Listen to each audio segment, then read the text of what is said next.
네, 공주 도시재생 한마당 행사 진행을 맡은 아나운서 김희수입니다. 반갑습니다.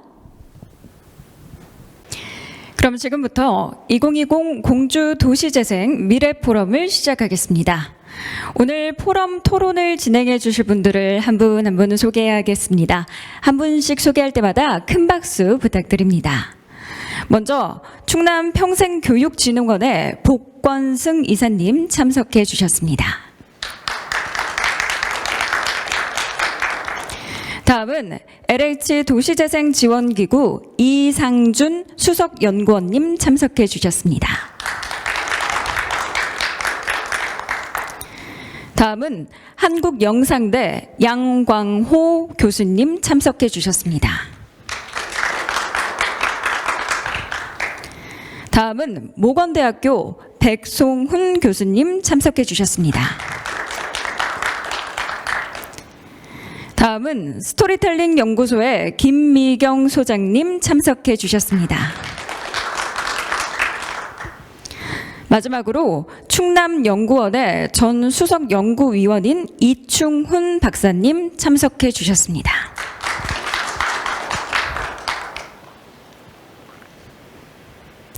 네, 공주시 도시재생 미래 포럼은 1시간가량 진행이 됩니다. 공주 도시재생의 미래에 대해 깊이 있는 토론 시간이 되길 바라며 지금부터 포럼 시작하겠습니다. 네, 안녕하십니까. 오늘 포럼의 좌장을 맡은 공주시 도시재생지원센터장 이희봉입니다. 오늘 바쁘신 가운데도 이렇게 어렵게 시간을 마련해서 공주시 도시재생의 미래포럼에 참석해 주신 여러 패널 여러분들께 깊은 감사의 인사를 드립니다. 그럼 먼저 우리가 그 도시재생 그 포럼의 진행 방향을 좀 말씀을 드리겠습니다. 진행 방법은 우리 우측으로부터 복권승 박사님으로부터 이렇게 쭉 진행을 하는데 한 분당 약 한 5분에서 8분 정도 말씀을 해주시면 제가 간단하게 좌장으로서 약 한 1분 정도 내용을 요약하고 그 다음 분이 이렇게 발언을 해주시는 걸로 되겠습니다. 그래서 발언 내용은 말씀해 주신 의견 주실 내용은 우리가 2021년도 사업 진행 방향에 대해서 고견을 들려주시면은 우리 공주시 도시재생 발전 방향에 많은 참조가 되겠습니다. 자, 그럼 우리 맨 처음 코멘트를 해주실 충남 교육진흥원 복권승 이사님 부탁드립니다. 네. 네. 충청남도에서는 그 보령시의 그 일반 근린형 도시재생 총괄 코디 하고 있고요. 그다음에 국토부하고 이렇게 우리 좀 전에도 LH에서 올해 그 같이 평가위원으로 좀 활동을 했는데 그 전반적으로 뭐 공주시의 도시재생 밖에 나가서 얘기하면 공주시하고 관련이 있으십니까? 네, 공주에 저희 그 사무실이 있고 제가 공주와 같이 활동을 하고 있습니다. 그랬더니 뭐 굉장히 밖에서 부러운 그리고 애정 어린 그리고 그런 그 말씀들을 많이 해주십니다. 이제 그만큼 이제 공주시가 많이 도시재생에서 역사도 오래되고 또 선도적인 사례를 또 많이 만들어 주셨다는 또 장점이 있는 건데 이제 그럼에도 불구하고 이제 달리는 말에 이제 채찍질을 조금 좀 해야 된다면 이제 몇 가지 좀 아쉬운 점들 그리고 좀 앞으로 이제 방향성 같은 측면들에서 기존에 이제 소규모 도시재생이라든가 또 그 작은 형태로 진행되는 것도 행자부하고 연계형 도시재생이라든가 이런 이제 여러 형태들이 이제 잘 아시다시피 2021년부터는 그 예비 도시재생 사업으로 이제 통합이 됩니다. 그래서 이제 앞으로 이제 진입 장벽이 좀 뭐랄까요, 이제 하나의 방식으로 좀 이렇게 전체적으로 통합이 되어서 그동안 좀 이렇게 중구난방이었던 것들이 좀 모아지는 특징들이 있는데 이제 그것을 진행할 때도 결국은 이제 그 진행하는 지역의 그 과거 이력들이나 이런 것들이 굉장히 중요하게 작용을 한다. 이제 그렇게 본다면 이제 공주시가 가지고 있는 과거의 이력들이 그 나름 그 성과를 상당히 냈고 이렇기 때문에 앞으로 다른 사업들을 진행하고 하는 측면에서도 이제 상당 부분 아마 인센티브로 좀 작용할 수 있을 것 같고요. 근데 그렇게 놓고 본다면 어떤 부분을 조금 더 주안을 두어야라고 한 이제 그런 부분이 이제 필요할 텐데 지금껏 조금 아쉬웠던 부분들은 제가 이제 다른 지역은 주로 뭐 강연이나 아니면은 이제 좀 멀찌감치해서 바라본다면 공주는 아무래도 이제 제가 이제 공동체 세움이라고 하는 협동조합의 이사기도 하기 때문에 자주 같이 있고 호흡하는 지역이기도 한데 일반 주민들이 이제 그 피부 속에서 생활 속에서 이 도시재생을 느끼는 부분에서 좀 아쉬움이 있다는 것. 그리고 그 굉장히 여러 해 전부터 공주대학과 그 공주시가 같이 결합해서 공주학 아카이브를 통해 축적된 자료들이 많고 그런데도 불구하고 이제 이런 것들이 현장의 도시재생 현장과의 그 자료들 간의 이 공유가 제대로 좀 아쉽다, 이루어지지 않는 것이, 그러니까 상당히 많은 비용을 들여서 굉장히 많은 자료들이 축적돼 있음에도 불구하고 그런 것들이 이제 현장에서 좀 잘 안 이루어지는 부분들, 이런 부분들이 조금 아쉽기도 하고요. 그 다음에 공주시에 얼마 전까지 있었던 장군면 같은 경우가 재미있는데, 지금 세종시에도 있는데, 세종시의 어르신들이 그 과거부터 있던 분들이 아직까지도 그 앞으로도 공주시에 있는 산성시장 같은 전통시장의 생활권 안에 이제 같이 있으신 거죠. 이제 이런 부분들을 우리가 조금 좀 관심 있게 보셔서 앞으로 이제 2021년 그 이후에 어떤 그런 패러다임이랄까요? 이 지역사회, 뭐 코로나 이후의 어떤 상황들을 봤을 때 주민과 함께 생활 속에 익숙한 도시재생, 이런 부분들, 좀 전에 말씀드린 것, 그 다음에 사업 간의, 주민 간의 상호 네트워크가 필요합니다. 왜냐하면 이게 지금 공주시가 도시재생이 워낙 많은 현장들이 이제 자꾸 늘어나다 보니까 그 사실 아마 도시재생센터도 힘에 붙일 것이고, 또 시청도 가지고 있는 인력들의 이제 한계, 이런 것들 때문에 결국은 그 자발적 그 주민들의 활동들이 지금 활발하게 일어나고 있는데, 이런 것들 간의 네트워크의 장을 빨리 좀, 이런 행사 이후에 그런 것들을 좀 많이 열어주시는 게 필요할 것 같고요.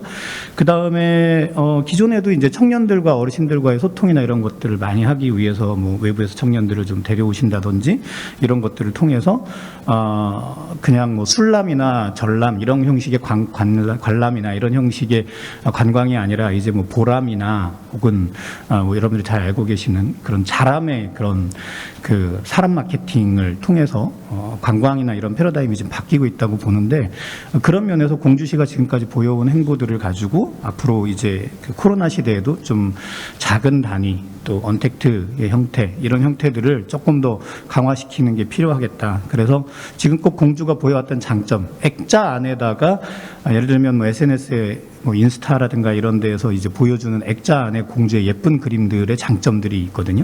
이런 것들이 그런 것들과 좀 연계되어서 이 작은, 또 혹은 객화되어 있는 작은 단위의 관광들과 지역 주민들의 삶의 모습들이 서로 상호 연계되는 이런 것들을 통해서 2021년에 새로운 좀 어떤 좀 그 뭐랄까요, 시너지를 좀 낼 수 있었으면 한다, 이런 말씀 좀 드리고 싶네요.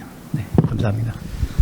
네, 우리 주옥 같은 말씀 감사드립니다. 일단은 그 지역 대학과의 그 거버넌스 문제를 말씀을 해주셨고, 지역 자원 활용, 청년 활용 부분에 있어서 미흡했었던 부분을 2021년도에는 많이 보강을 해야 될 걸로 그렇게 생각을 합니다. 주민 상호 간 네트워크 부분도 저희가 깊이 가슴에 새기고 진행을 하도록 하겠습니다. 그 밖에 이제 우리 전통시장을 어떻게 활성화할 것이냐 하는 문제도 도시재생의 하나의 아젠다로 이렇게 깊이 새기고 나가도록 하겠습니다. 좋은 말씀 감사드리고요. 자, 다음은 진짜 오늘 어렵게 모셨는데, 우리 도시재생에서는 아주 빠지시지 않는 그런 분이신데, 우리 LH 도시재생 기구의 수석연구원이신 우리 이상준 박사님의 코멘트를 듣도록 하겠습니다. 네. 예, 안녕하세요. LH 도민지원기구 이상준 수석연구원입니다. 코로나19로 인해서 도잉 사업 현장에 어려움이 너무 커져가고 있습니다. 이제 오늘도 이렇게 많은 시민분들과 함께 현장에서 하지 못한 아쉬움이 큰데요. 그럼에도 불구하고 지난 수년간 그리고 올 한 해 동안 우리 공주시가 추진했던 도잉 사업의 성과를 공유하고 함께 미래를 모색할 수 있는 이 포럼에 초대해 주신 점 다시 한번 감사드립니다. 앞서 우리 센터장님께서 우리 공주시 조잉 사업에 전반적인 내용에 대해서 소개를 좀 해주셨어요. 지자체 차원의 재생 전략이라든지 중요한 사업의 추진 현황들, 특히나 이제 많은 부분에 할애를 해서 주민 역량 강화 사업과 홍보 활동의 어떤 중요성에 대해서 강조를 해주셨는데요. 대체로 제가 보기에는 사업 선정 당시의 취지가 그래도 잘 유지가 되고 있고, 일부 사업의 경우에는 여건이 좀 변화되면서 새롭게 대안을 좀 모색 중이긴 하시지만 큰 틀에선 사업이 잘 추진되고 있다는 인상을 받았습니다. 특히 이제 역량 강화 사업이라든지 마을관리 협동조합 등 사업 주체를 육성하는 과정에 상당히 많은 노력을 하고 계시다는 인상을 받았는데요. 우리 공주시 같은 경우는 이제 14년도 선도 지역을 포함해서 다수의 사업이 현재 진행 중에 있습니다. 또 잘 아시다시피 이 고도 역사문화 도시로서의 매력을 갖고 있는 도시죠. 그럼에도 불구하고 외부인들의 입장에서 보면 원도심에서의 즐길 거리가 상당히 또 부족한 문제를 여전히 해소하지 못하고 있는 부분도 있습니다. 이런 점에서 이제 저희 재생 사업을 통해서 거점 시설을 조성하고 또 중요한 어떤 프로그램을 운영한 것이 상당히 중요할 텐데요. 더 중요한 것은 이러한 시설과 프로그램의 운영을 얼마큼 자생적으로 이제 운영할 수 있냐일 것 같습니다. 이런 점에서 우리 주민분들을 대상으로 한 좀 포괄적인 성격의 역량 강화 사업, 그리고 상인 등을 대상으로 한 어떤 경영 지원 프로그램들, 그리고 이제 중기부 등 타부처 협업 사업을 좀 더 보완해서 이 사업의 어떤 운영 방식을 보완하고자 하는 실행 전략이 계획대로 잘 실천되기를 기대하고 있습니다. 좀 더 이제 보완 사항 중심으로 좀 말씀을 좀 드리도록 하겠습니다. 이제 내년도 사업들 위주로 말씀을 좀 드리면은 상당히 내년도에 실행할 사업들이 시기적으로나 내용적으로 중요해 보입니다. 루치아 골목길이라든지 재민천 프롬나드, 나태주 골목길 상징화 사업 등 우리 지역에 방문하는 분들을 위해서 매력적인 공간을 제공하고, 특히나 이제 상업시설과 숙박시설의 어떤 보완과 또 우리 경영 전략에 대한 보완을 통해서 관광객들의 어떤 체류 시간을 연장시키는 효과를 기대하기 위한 중요한 사업인 것 같습니다. 이러한 것들이 이제 효과가 제대로 이루어지기 위해서는 우리 지역 주민들, 상인들, 청년들이 함께 만들어 나갈 프로그램들의 어떤 기획 그리고 운영이 상당히 중요해 보이는데요. 물론 이제 기획 초기 단계나 초기 운영은 우리 행정이나 센터에서 이끌어 나가실 수 있을 것 같아요. 아무래도 예산이 지원되기 때문에 충분히 이제 그 초기 단계는 어려움 없이 이제 가져 나가실 수가 있을 텐데요. 일단 지자체 입장에서는 이러한 것들이 마중물 사업이 종료된 이후에도 어떻게 운영될지를 초기 단계부터 같이 검토를 하셔야 될 것 같습니다. 이러한 문제는 사실 공주시만의 문제는 아닙니다. 지금 전국의 도행 뉴딜 사업이 특히 17년도, 18년도에 선정된 지역들은 중후반부에 이제 다 진입을 하고 있어서 비슷한 고민들을 하고 있습니다. 좀 아쉬운 부분은 이 보조금 사업을 집행하는 기간 동안 사실 별 문제가 안 나오는데 이후의 운영에 대해서는 아직까지 또렷한 대안들이 없는 상태입니다. 우선은 우리 공주시 행정부서 간에 좀 논의가 필요해 보입니다.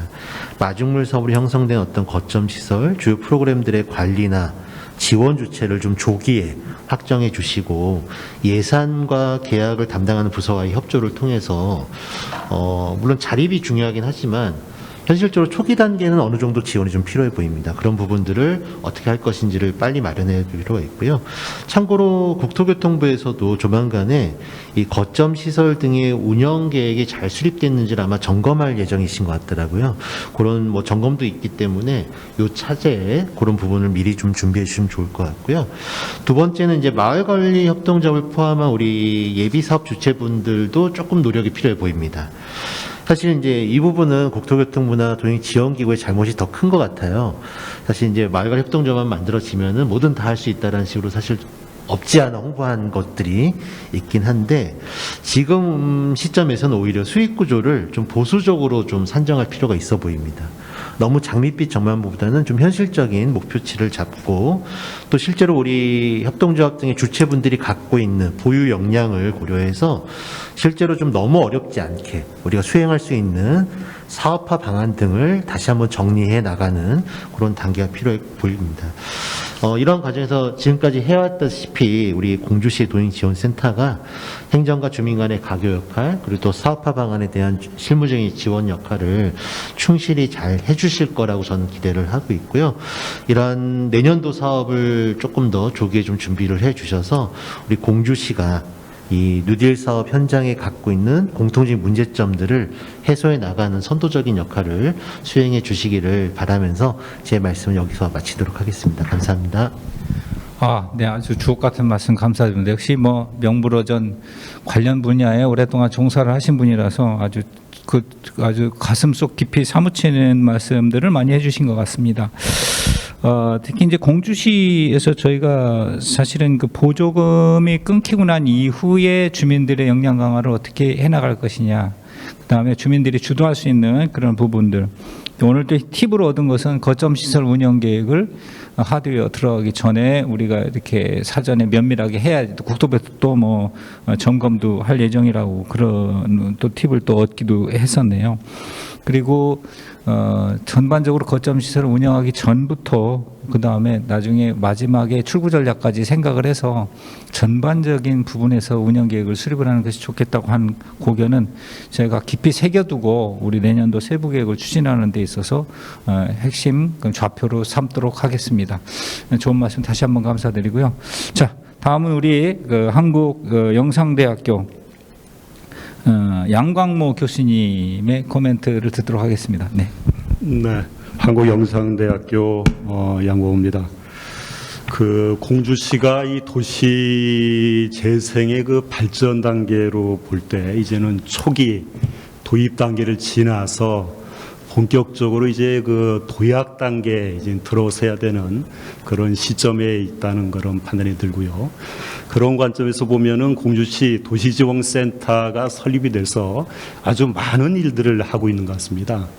우리가 보통 어떤 사업을 추진할 때 인풋, 프로세스, 아웃풋, 아웃컴 또는 임팩트 이와 같은 단계의 어떤 그 이 과정을 거쳐서 우리가 원하는 목적을 달성해야 되는데 도시지원센터의 그 다양한 사업들이 보면 아웃풋적인 측면에서는 아주 큰 어떤 산출 효과를 나타내고 있다는 그런 판단이 들고요. 근데 이제는 이런 그 아웃풋 단계를 지나서 아웃컴에 대한 좀 고민을 지금부터 좀 시작을 해야 되지 않겠나 하는 생각이 듭니다. 그 이 얘기는 무슨 얘기냐면은 도시지원센터가 많은 노력을 들여서 아주 적극적으로 많은 사업들을 시행을 했습니다. 근데 그 다양한 사업들이 그네 도시 재생의 원래의 목적을 달성하기 위해서는 지역 주민들의 삶의 질에 대한 만족도 또는 외부인들이 보다 많이 이 공주시를 방문하는 이와 같은 부분으로의 어떤 아웃컴적인 데 대한 이 성과를 내기 위한 좀 고민이 지금부터 좀 시작될 필요가 있겠다. 또 그것이 이루어졌을 때 궁극적으로는 공주시 도시 재생이 마을이 살고 도시 마을이 삶을 떠나서 궁극적으로는 국민들에게 이 공주시가 방문하고 싶고 또는 살고 싶은 도시로서의 어떤 임팩트를 어떤 미치는 그 단계를 거치지 않나 하는 그런 생각이 듭니다. 특히 또 공주시 같은 경우에는 다른 지역의 도시 재생하고 비교할 때 좀 특수성들이 좀 있죠. 특히 가장 제가 판단할 땐 그 특수성이 그 수요와 공급을 따질 때 과연 수요자를 누구로 이제는 봐야 되느냐 그 문제입니다. 물론 1차적인 수요자는 도시에 살고 있는 공주시 지역 주민들이 되겠습니다만은 공주시 같은 경우에는 역사 문화 지역이다 보니까 2차 수요자가 도시민 외지인들을 여하이 이 공주를 방문하게 이제는 해 갈 것인가에 대한 부분의 고민이 있어야지만이 이 도시 재생을 통해서 도시가 활력이 생기고 그것이 궁극적으로는 이 시민들이 이 살고 싶은 도시로서의 자리매김을 하지 않나 하는 그런 판단이 들고요. 그런 관점에서 보면은 이제 도입기를 지나서 성장해야 되는 단계에서 콘텐츠를 만들어가는 그 부분에 있어서도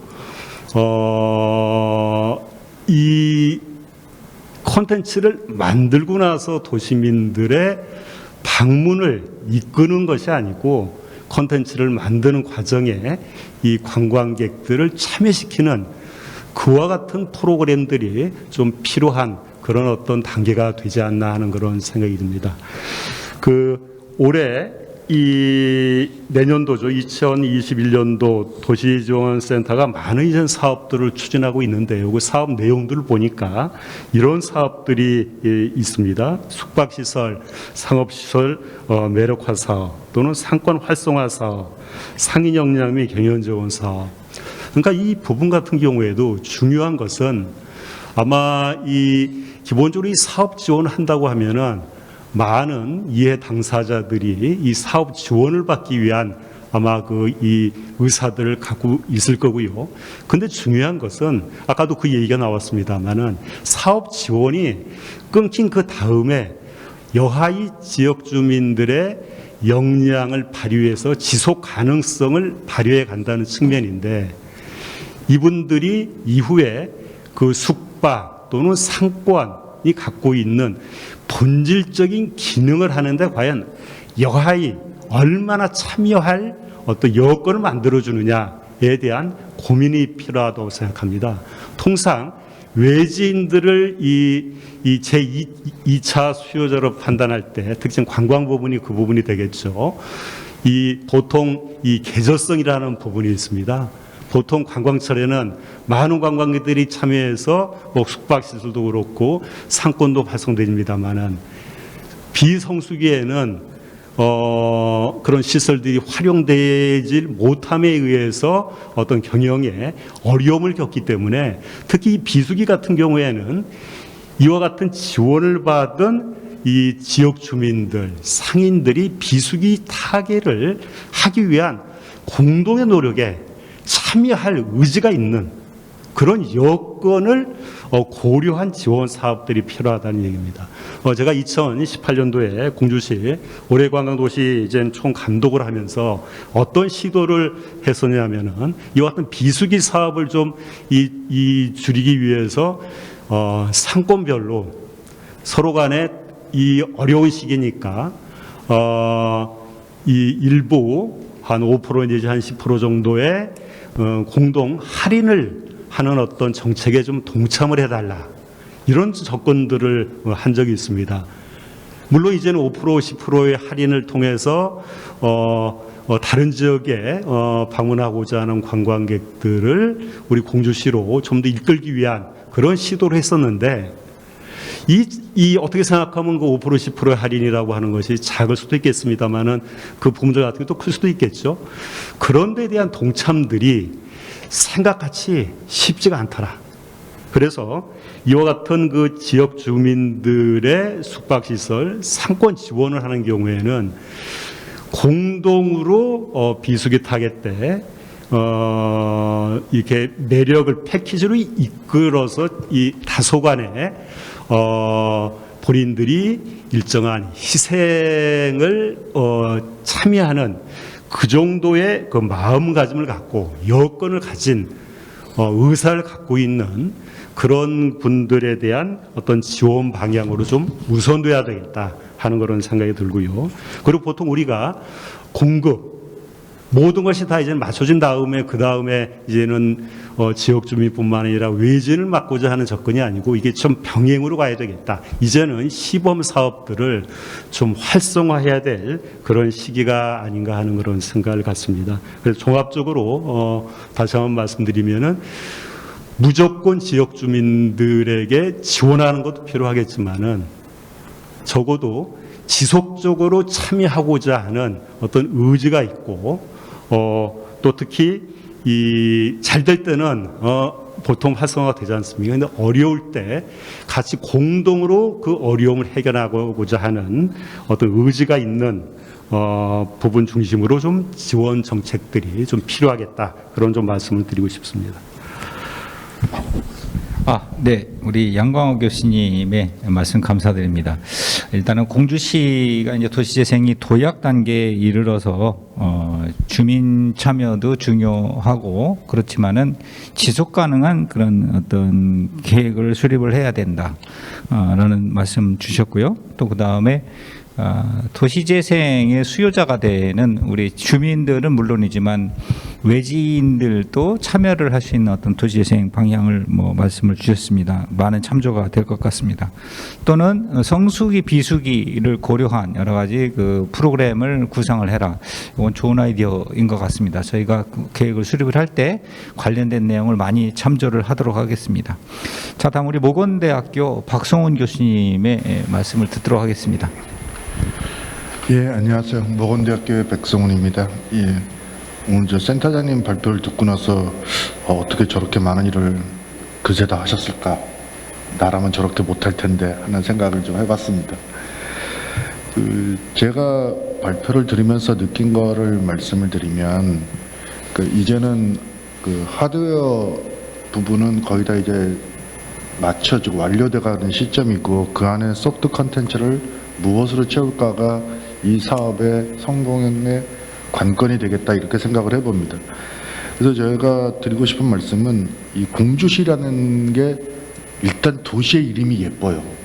다른 도시보다, 웬만한 도시보다 아주 예쁜 이름을 갖고 있고, 또 이 도시재생을 하게 된 원인 중에 센터장님 말씀하신 그 슬라이드를 보면 첫 번째 이유가 세종시로의 인구 유출을 꼽아주셨어요. 그렇다면 이제는 전어가 집 나간 며느리를 돌아오게 하듯이 유출된 인구가 다시 돌아오게 만들어야 되거든요. 세종시 인접도시로서의 이점을 충분히 활용하는 전략을 좀 펴야 되겠다. 세종시 인접도시를 보면 대전, 청주, 공주, 조치원, 천안 요 정도가 이제 될 거라고 보는데, 그 중에서 이 가장 접근성이 휴일에 또는 일과 후에 어디 가서 놀까? 어디 가서 뭘 좀 일상생활에 필요한 물품을 구매할까? 물론 가까운 집 앞에서 할 수도 있겠지만, 좀 콘크리트 숲, 세종시가 콘크리트 숲으로 이루어져 있잖아요. 그런 데서 좀 벗어나고자 하는 욕구를 충족시켜주는 역할을 공주시가 좀 해줘야 되겠다. 그러면 좀 사람들이 많이 돌아오지 않을까, 이런 생각을 해봅니다. 예를 들어서 하나 보면, 가평에서 자라섬에서 하는 축제가 있어요. 락 페스티벌. 그거는 연초부터 겨울부터 예약 진행돼 갖고 한번 거기 참여해서 놀아보려고 하는 젊은이들 굉장히 많습니다. 세종시에 보면 특징이 출산율이 높아요. 전국 1위의 출산율을 갖고 있고, 아이들 키우기 좋고 아이들 뛰놀게 하는 좋은데, 그런 욕구들을 한번 공주시가 해결해주는 그런 방안을 좀 찾아보는 게 어떨까, 이렇게 그런 걸 한번 제안 드려 봅니다.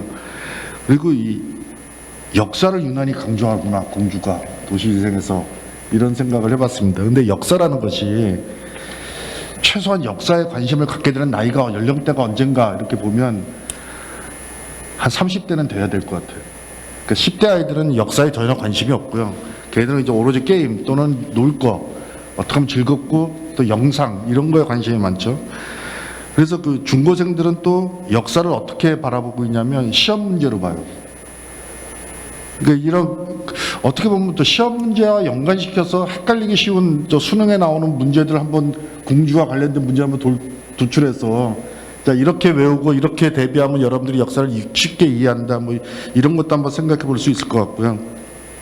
그래서 저는 이 세종시의 인구를 다시 빨아들이는 정책, 그런 방안, 이런 것을 한번 제안해서 집 나간 며느리 다시 돌아오게 하는 그런 전략을 한번 세웠으면 하는 게 제 바람입니다. 이상입니다.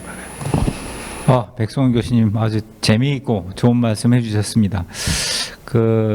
세종시하고는 상생협약이 체결되어 있습니다. 사실은 관련된 문제를 생각하면서 세종시가 이제 여러 가지 행정의 기능을 가지고 있기 때문에 공주시는 옆에서 좀 마이스의 기능, 그러니까 미팅, 또 이미 인센티브 관광, 또 그다음에 컨벤션, 또는 전시 이런 산업을 하면 어떨까, 이런 생각을 해봤는데, 도시재생의 영역은 아니어서 제가 강조를 하다 말았습니다. 공주시의 발전 방향에 그런 계획이 포함이 되었으면 좋겠다는 게 제 개인적인 의견이기도 하고,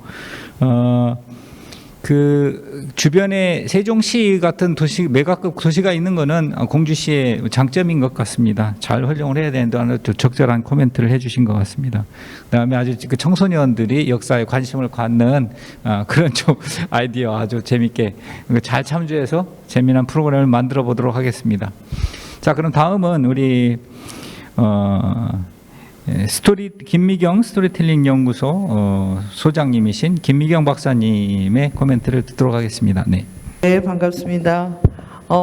저는 바로 지금 도시재생 그 지역에 김미경 스토리텔링 연구소를 갖고 있는, 예, 그러니까 지역 주민입니다. 그러니까 더 절실하고, 또 제가 오늘 와서 생각해 보니까 제가 도시재생사업 처음 시작할 때 평가위원이었어요. 그래서 옥룡동을 중심으로 그 도시재생을 시작하려고 하는 거를 제가 제민천을 중심으로 하는 그 도시재생으로 좀 확대했으면 좋겠다는 의견을 그때 내서 좀 반영된 것 같습니다. 왜냐하면 옥룡동이라고 지도를 그려오셨길래 그게 아니고 제민천을 중심으로 하는 좀 확대된 영역의 도시재생을 했으면 좋겠다라고 말씀을 드렸고요.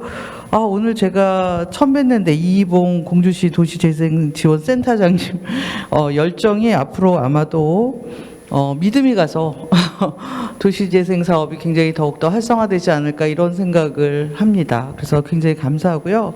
저는 지금 제가 이렇게 스토리텔링이라고 하는 것에 대해서 이렇게 앞세울 정도로 저는 박사 논문부터 스토리텔링으로 우리나라에서 스토리텔링이라는 단어가 그렇게 막 창궐하지 않을 때 예, 박사를 했습니다. 그래서 학교에서도 박사 논문을 줄 때 굉장히 많이, 그러니까 거의 최초 박사거든요. 그러니까 굉장히 많이 고민을 했어요. 스토리텔링이라고 하는 부분이.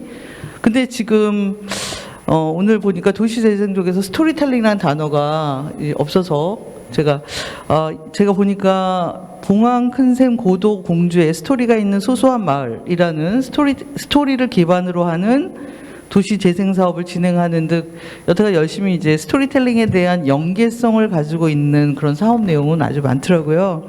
근데 제가 공주로 오게 된 이유가, 저는 원래는 서울 사람인데 그 문화마을 만들기 사업이라고 우리 양 교수님이 그때 평가 나오셨지만 제가 공주 상신마을에 5년간 기거하면서 농촌 마을에 스토리텔링 북을 썼습니다. 그리고 거기에 10개의 포인트의 안내판을 썼고요. 그 다음에 이번에 반포 중심지 활성화 사업에서 그 로드맵, 스토리텔링 로드맵 안내판을 지금 세웠습니다. 그래서 그런저런 인연으로 제가 공주를 굉장히 사랑하게 됐는데요. 굉장히 역사문화 자원이 풍부한 곳이라고 아까 말씀을 하셨고, 특히나 훌륭한 역사문화 자원이라고 말씀을 하셨기 때문에 저는 이것에 대한 전체적인 스토리텔링 마스터 플랜이 없이 문화 콘텐츠 산업으로서의 지역 주민들에게 지속적인 경제적 이익 창출을 하기 위한 매력 증대가 될 수 있는가에 대한 의구심이 생겼어요. 굉장히 제가 거창하게 말씀드렸는데, 제일 중요한 건 아까도 우리 저기 연구원님도 말씀하셨지만, 자, 이 돈이 나간 자리에 어떻게 지속 가능한 경제적 이익 창출을 주민들에게 줄 수 있는 기반을 갖추게 할 것인가가 가장 포인트인 것 같아요. 그 측면에서 매력 증대가 있는 스토리텔링 로드맵, 기획, 로드맵, 디자인, 창작, 마케팅 전략까지 가야 된다. 이러려면 사실은 저는 김정석 시장님한테도 말씀드렸지만 백제권, 백제권, 조선권, 근대권, 현대권 이런 것들에 대한 섹터 구분을 해서 그 부분들에 대한 그 역사문화 중심, 그 다음에 제민천 중심 이런 여러 가지에 대한 융합 콘텐츠를 포함한 어떤 스토리텔링 마스터 플랜이 필요하다, 이렇게 저는 생각을 하고요. 두 번째는 이제 관광 콘텐츠에 대해서 말씀드리면, 왜 공주에 와야만 하는지에 대한 당위성, 졸렌, 이 부분에 대한 스토리텔링 마케팅이 꼭 필요하다라는 걸 강조드리고 싶습니다. 그래서 제가 예를 들자면 야행 골목길의 활성화 사업이면 시작점, 중간점, 끝점에 대한 포인트가 무엇이고 끝점에 어떤 샵이 지역 주민들과 함께 참여하여서 경제적 이익을 창출할 수 있는지에 대한 스토리 개발이 굉장히 중요하다.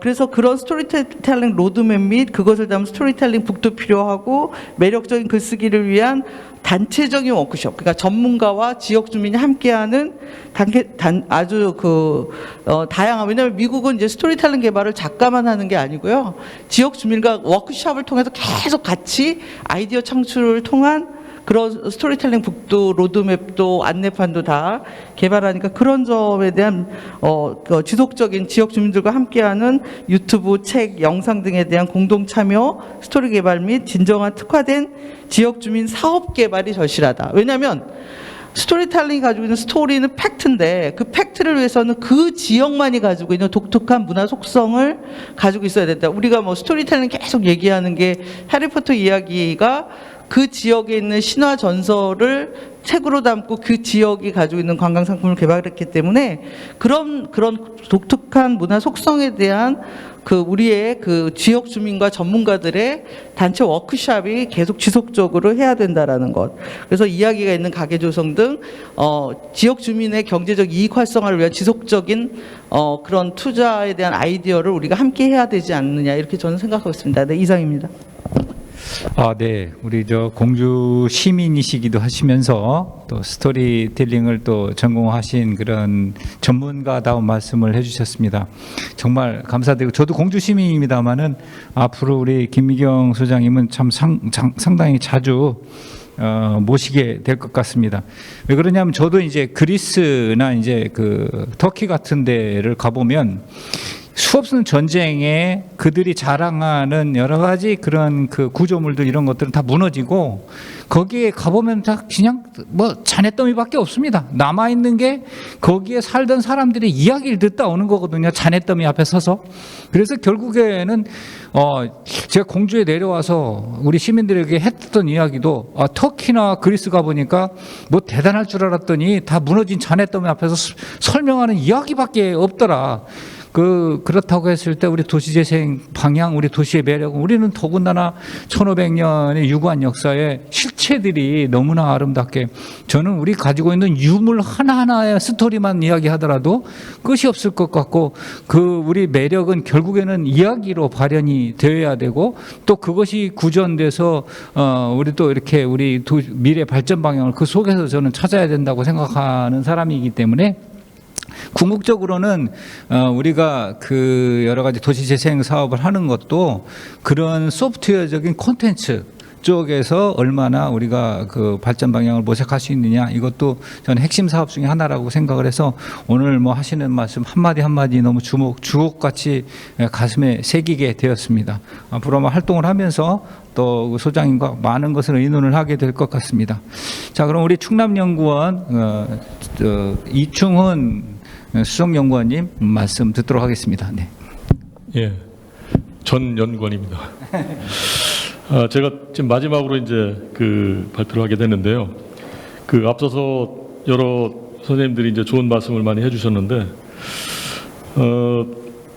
결론적으로 먼저 말씀을 드리면, 앞서서 양 교수님도 말씀을 해주셨지만, 공주시 도시재생 사업이 본격적으로 이제 추진된 게 아마 2014년으로 좀 알고 있고요. 이제 여러 과정을 거쳐서 어떻게 보면 이런 모든 이제 사업들이 하나하나씩 이제 성과를 이루어 나가는 그런 이제 단계이기도 하기 때문에, 어떻게 보면 이제 도약기를 넘는 그런 과정이라고 생각을 합니다. 그래서 그렇다고 보면 이 지역에, 우리 공주 지역에는 다양한 분야의 전문가들이 많습니다. 그리고 주민들에 대한 역량 강화, 역량이 굉장히 뛰어납니다. 왜냐하면 2010년부터 이제 물론 여러 가지 이제 도시 주거 환경 개선 사업이라든가 공주시 고도 보존 사업 이런 것들도 추진해왔기 때문에 이러한 사업들이 도시 재생 사업의 어떤 원천이 되지 않았나 생각을 합니다. 그리고 이전에 2010년부터 아마 공주대학교에서 공주 고도 아카데미 강좌를 했습니다. 저도 거기 이제 참여를 해서 계속 이제 주민분들하고 교육하면서 소통을 해왔는데, 아마 이제 이런 부분들이 이제 그때 교육을 통해서 이제 많은 이제 그 졸업생들이 배출이 됐고, 그러니까 이러한 부분들이 이제 어떤 공주시 도시재생 사업의 하나의 원천이 되지 않았나라는 생각을 개인적으로 합니다. 그리고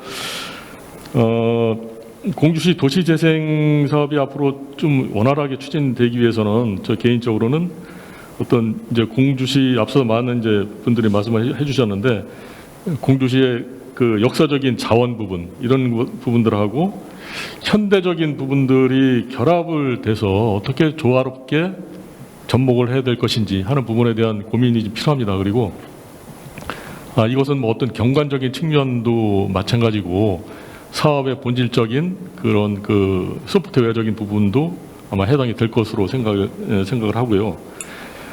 그 다음에 이제 그 또 하나 중요한 게 이제 친환경적인 부분과 그 첨단 기술적인 그 IT가 됐든 뭐 여러 가지 이제 그 첨단 기술을 접목한 그런 도시 재생 사업을 어떻게 찾아 나갈 것이냐 하는 부분들도 좀 필요하다고 생각이 들고요. 이제 역사 도시라는 부분을 많이 이제 그 강조를 해 주시고 우리도 모두 이제 그렇게 알고 있는데 그 이게 어떤 도시 재생 사업의 가장 핵심적인 그런 그 포인트라고 생각을 합니다. 그래서 이러한 역사 그 문화 자산에 기반한 공주시 도시 재생의 핵심 아이템을 개발하고 실현하기 위해서는 어떤 건물이나 장소가 가지고 있는 그 하나하나의 그런 점적인 것보다는 그 스토리텔링을 말씀을 해주셨는데 앞서 선생님께서 이런 스토리텔링에 의한 네트워크적인 자산의 연계가 중요하다라는 생각을 하고 있습니다. 그래서 그 이제 2021년도에 이제 아까 사업도 이렇게 추진 계획을 말씀해 주셨는데 그거는 제가 바로 이제 말씀을 드리고요. 그 하나 이제 공주시 도시재생의 그 새로운 현상이 뭐냐면 그 관에서 물론 이제 이게 주도적으로 추진하고 있지만 그 최근에 공주시 원도심에서 일어나고 있는 그런 민간이 주체가 돼서 그 사업을 추진하는 그런 이제 경우가 지금 나타나고 있습니다. 그래서 어떻게 보면 굉장히 좀 바람직한 그런 현상이라고 생각이 들고요. 그래서 진정한 주민 주도의 민간 주도의 도시 재생 사업은 어떤 수혜자라기보다는 그들이 어떤 사업의 추진 주체로서의 전환을 의미하고 있다 이렇게 생각을 하고 있습니다. 아까 2021년도에 그 추진 사업을 몇 개 이제 쭉 소개해 주셨는데 그 말씀드린 그 네트워크적인 부분에 대한 자산의 연계 이런 것들은 좀 필요하다는 말씀을 드렸는데 그래서 재민천 포럼나드 조성과 같은 부분들도 그 재민천 주변에 이제 하숙 마을에 대한 그 숙박업소라든가 그런 부분들도 이제 그 기반을 조성해 놨고 또한 이제 그 주변에 목관아터 그다음에 반죽동 단간지주라든가 그 충청 가명터 이런 그 문화 요소와의 그 유적과의 연계성 강화도 필요하다 이렇게 생각합니다. 그리고 또 한 가지는 이제 문학 활성화 프로그램에 관련해서 그 지역에 이런 문화 자산이 있다는 것은 굉장히 소중합니다. 그래서 하지만 전시나 공모전 위주의 이런 프로그램에서 좀 탈피해서 그 지역 문학인 양성이라든가 어떻게 보면 문학 도시로서의 지위 선점 이런 것도 좀 필요하다는 생각이 드는데 그래서 아까 이제 성과에서 그 소개를 해주셨지만 그 문학 창작 플랫폼 조성은 정말 필요하다는 생각이 듭니다. 그래서 왜 그러냐면 어떤 시인이라든가 문학인 그 문학 인재 양성과 관련된 그런 특화 프로그램을 제공하기 위해서는 어떤 그런 기반이 거점이 좀 필요하다라는 생각을 합니다. 그리고 마지막으로 이제 공주 야행 골목길 활성화 사업을 소개해 주셨는데 물론 이제 이게 공주 뭐 중학동이라든가 이쪽 반죽동 뭐 관련한 상권과 관련한 그 이야기가 되겠는데 그 특화된 그 거리 조성도 중요하고 그 관련된 이제 음식 특화 음식 이런 것도 굉장히 중요합니다. 왜냐하면 그 주변에 이제 지역 주민도 마찬가지지만 주변 도시에서 관광객을 유인하기 위해서는 뭔가 공주시에서 차별화된 그런 특화된 그 볼거리라든가 먹거리를 좀 제공하기 위한 그 부분들이 이제 필요하기 때문에 그래서 제 생각에는 공주 이제 지금 산성 상권 사업단이 있습니다. 그래서 거기서도 좀 상권 활성화를 위해서 여러 가지 다양한 이제 사업들을 추진하고 계획하고 있는데 그 좋은 아이디어들이 굉장히 많습니다. 그래서 중복되지 않는 선에서 이렇게 관련 사업들을 참고로 해서 그 이 도시재생 사업에서 활용할 수 있는 이런 부분들도 한번 좀 검토가 필요하지 않나라는 생각을 하는데, 그 예를 들면 이제 그 백제 빛공원 조성 사업이라든가 지역 특화 음식 개발, 뭐 보전 방안 이런 것들은 상권 활성화 사업에서도 이제 중점적으로 이제 추진하고 있는 그런 사업들이 이제 이거든요. 그래서 관련된 그런 것들을 좀 그 검토를 해서 지역 활성화를 위한 그런 요소로 활용을 했으면 하는 생각을 가지고 있습니다. 예, 이상입니다. 네, 감사합니다. 뭐 우리 이충훈 박사님은 저도 이제 봉황동에 살고 있는데 같은 동네 분이시기도 하시고 그러셔가지고 지역사장에 또 밝고 평소에도 많은 고견을 들려주셨고 또 오늘 이렇게 참석을 해주셔서 좋은 말씀 많이 해주셨습니다. 역사와 현대 접목이 필요하고 또 지금 뭐 박사님도 뭐 그 봉황동에 지금 집을 새로 지으셨습니다만은 또 이렇게 지역 주민들이 이렇게 훌륭하신 외부에서 들어오시는 분들이 많이 계세요. 박사님 말고도 또 우리 원도심으로 들어오신 분들이 계셔서 저로서는 참 행복한 그런 거기에 그 네트워크에 참여하는 것이 참 너무나 행복하고 그렇습니다만은 그렇게 이제 지역에 우리 우수한 자원들도 많이 있고 특히 저희가 오랜 동안 사업을 하면서 저는 서울에서도 도시재생 사업을 하다가 내려왔지만 지역의 그 공동체가 이렇게 좀 상당히 의욕이 있고 또 이렇게 수준이 높은 거는 공주시에서 제가 고향입니다만은 매우 깜짝 놀랐습니다. 이렇게 상당히 주민들의 의식이 높고 서울에 계시는 분들도 가끔 뭐 빅마우스 이런 분들이 계셔가지고 뭐 자기가 원하는 방향으로 대화를 주도하려고 그러는데 여기는 그런 분도 한 분 안 계시고 아주 뭐 의견 수렴하시면은 참 상당히 절차 방법에 따라서 이렇게 하시는 걸 보면서 수준이 높다는 것을 제가 엄청나게 자부심과 긍지를 가지고 있습니다. 그런 분들을 같이 이렇게 모시고 제가 도시재생 사업의 현장에서 참여를 한다는 것에 대해서 높은 자부심과 긍지를 느낍니다. 그래서 그런 네트워크를 우리 자산으로 잘 가지고 가야 되고 역시 우리 지역의 산재에 되어 있는 여러 가지 역사문화 자산을 활용을 해서 이렇게 우리 공주시의 발전 방향으로 가져가야 되는 것 같습니다. 이때까지 쭉 우리가 그 공주시 도시재생의 미래 포럼을 쭉 진행을 하고 있는데요. 뭐 진행을 하다 보니까 제가 또 오늘 어렵게 모신 이상준 박사님한테 뭐 내년도 발전 방향이랄까 사업적인 측면에서 또 아니면은 국가 지금 그 도시재생의 정책에도 참여 깊이 관여를 하시고 계시니까 또 공주시 도시재생의 관점이 아닌 국가적인 도시재생의 어떤 발전 방향에 대한 그러니까 어렵게 모셨으니까 또 앞으로 도시재생이 어떤 방향으로 나갈 것이다라는 것에 대한 좀 여러 가지 좀 의견을 좀 주셨으면 좋겠습니다. 네. 예, 뭐 두서없이 조금 말씀드리면요. 저희가 작년도 말 기준으로 도행 뉴딜 사업이 지난 정부에서 뽑은 사업까지 포함하면 330곳 정도가 육박을 했고요. 올해도 한 120곳 플러스 알파 정도가 최종적으로 선정될 예정이기 때문에 이제 500곳이 훨씬 넘는 사업 현장이 이제 발생되게 되었습니다. 지금 정부가 가장 큰 고민을 하고 있는 부분은 이 수년간 또 많은 예산을 들여서 지원을 한 사업들의 성과를 어떻게 끌어낼 것인가, 이 부분에 상당히 많은 관심을 갖고 있습니다.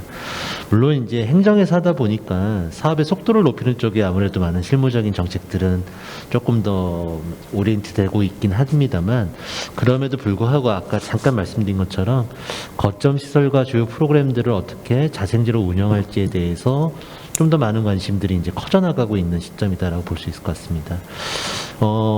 많은 지역들을 제가 좀 돌아다 보면은 크게 두 가지 계열이 있으시더라고요. 일단 마중물 사업이 집행될 때까지는 특별히 그 이유에 대한 고민이 없이 진행하시는 지역이 있고, 또 초기에는 상당히 의욕적으로 좀 앞서 나가셔서 마을 협동조합들이 주체를 만드셨는데 막상 만들고 나서 보니 실무적인 어떤 대안들이 없어서 이제 자리만 앉아 있는, 그런 지역들이 많이 있더라고요.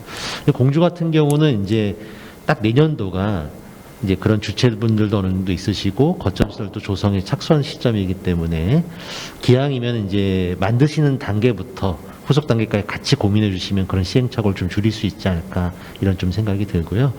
조금 더 큰 틀에서 이제 말씀을 드리면은 최근에 이제 예비 사업 제도가 이제 도입이 되었습니다.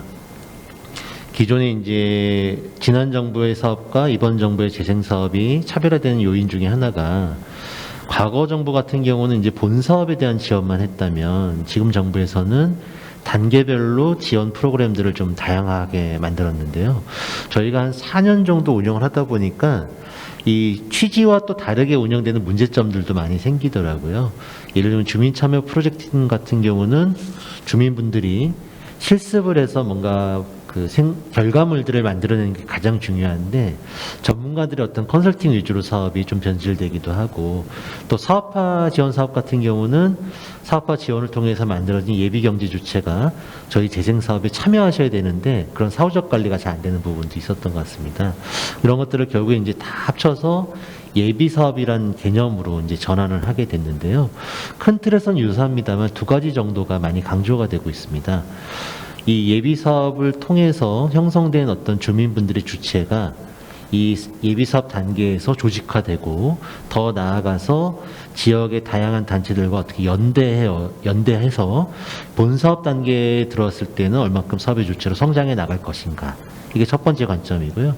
두 번째는 예비 사업에서 실제 내용적인 부분, 어떤 컨텐츠라든지 사업 내용적인 측면의 결실들이 본 사업에 대해서 중요한 어떤 작동 기제로 작동시킬 수 있느냐. 이 두 가지입니다. 그래서 뭐 기존의 역량 강화 사업에서도 강조가 됐던 부분입니다만 이런 부분들이 조금 더 강조가 되고 있고 더 나아간다면은 예비 사업을 통해 만들어진 준비된 지역들이 본 사업으로 넘어가는 시스템이기 때문에 우리 지자체에서는 본 사업 못지않게 예비 사업에 대한 기획과 지원 방안도 상당히 준비를 잘 해주시면 좋을 것 같고요.